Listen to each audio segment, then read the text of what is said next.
Calon Presiden dari Koalisi PDIP, Ganjar Pranowo menyambangi rumah mantan Wakil Presiden RI ke-10 dan 12, Yusuf Kala di kediamannya di Jalan Brawijaya, Jakarta Selatan, pada Minggu 19 November 2023. Ganjar datang didampingi Ketua Tim Pemenangan Nasional, Ganjar Mahfud Arsyad Rashid, dan Ketua Umum Perindo Haritanu Sudibyo. Kedatangan Ganjar kali ini untuk silaturahmi dan berbagi pengalaman.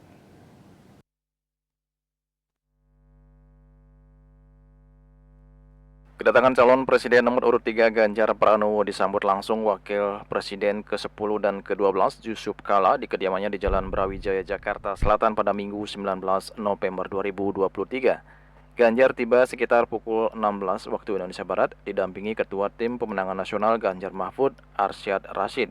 Selain itu ada juga Ketua Umum Perindo Haritanu Sudibyo yang lebih dulu tiba. Mereka sempat berfoto sebelum akhirnya masuk ke dalam rumah. Pertemuan kedua tokoh tersebut berlangsung secara tertutup. Setelah berlangsung selama kurang lebih 1,5 jam, Ganjar dan JK akhirnya keluar. Dalam keterangannya, Ganjar mengatakan pertemuan mereka kali ini dalam rangka silaturahmi dan berbagi pengalaman. Ganjar mengaku mendapat banyak masukan dan pandangan tentang bangsa ini ke depan. Ganjar juga memberikan apresiasi kepada JK atas sikap politiknya. Bahkan Ganjar juga sempat melontarkan candaan kepada JK untuk mendukungnya meski berbeda pilihan. Lebih lanjut, Ganjar mengatakan perbedaan adalah hal yang wajar dalam demokrasi. Namun begitu, ia mengingatkan agar jangan sampai perbedaan itu mengoyak nilai-nilai persatuan bangsa. Ganjar juga berharap pemilu 2024 nanti bisa berjalan dengan baik. Saya datang untuk bersilaturahmi dengan beliau, orang tua kita, dan tentu banyak pengalaman, dan tadi kita mendapatkan banyak sekali masukan-masukan.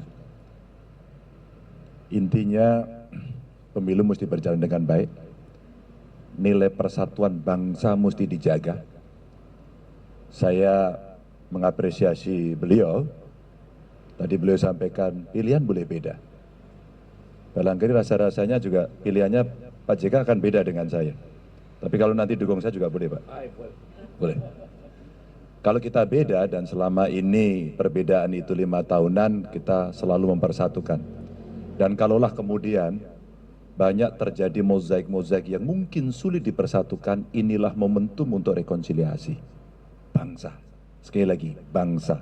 Anak-anak bangsa agar bisa membawa negara pada visi dari cita-cita untuk menuju 2045 yang lebih baik. Dan kami diskusi panjang tentang negara ini, saya belajar betul, mudah-mudahan kita akan bisa menjaga sehingga pemilunya lancar, masyarakat bisa usaha dengan baik, masyarakat yang di bawah bisa merasakan hasil pembangunan, dan semua merasakan, oh hidup di Indonesia penuh dengan kepastian hukum, dan semua akan berjalan dengan baik.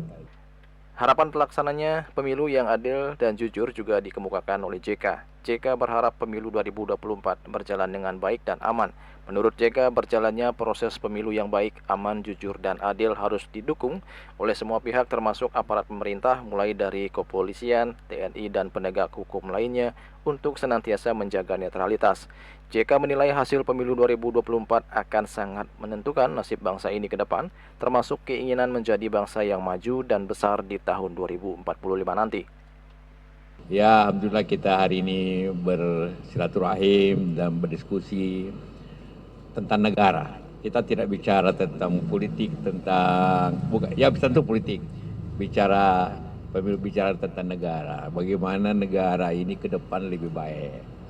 Dan negara lebih baik itu haruslah dengan kerjasama semua pihak yang baik. Dan karena itulah kita harapkan dalam pemilu akan datang ini dilaksanakan sebagaimana seluruh bandar dengan baik, dengan aman.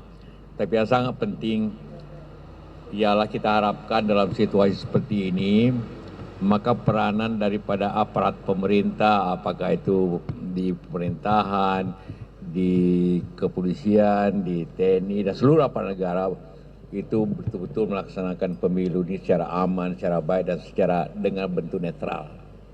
Tema kita, bukan keinginan kita, negara harus baik ke depan. Juga keinginan Pak Jokowi, bagaimana tahun 2045 baik. Tidak mungkin 2045 baik kalau hari ini tidak baik.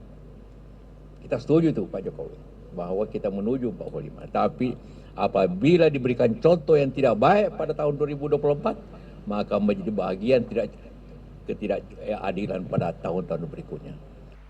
Juli Suharti dan Ketut Sumadias melaporkan.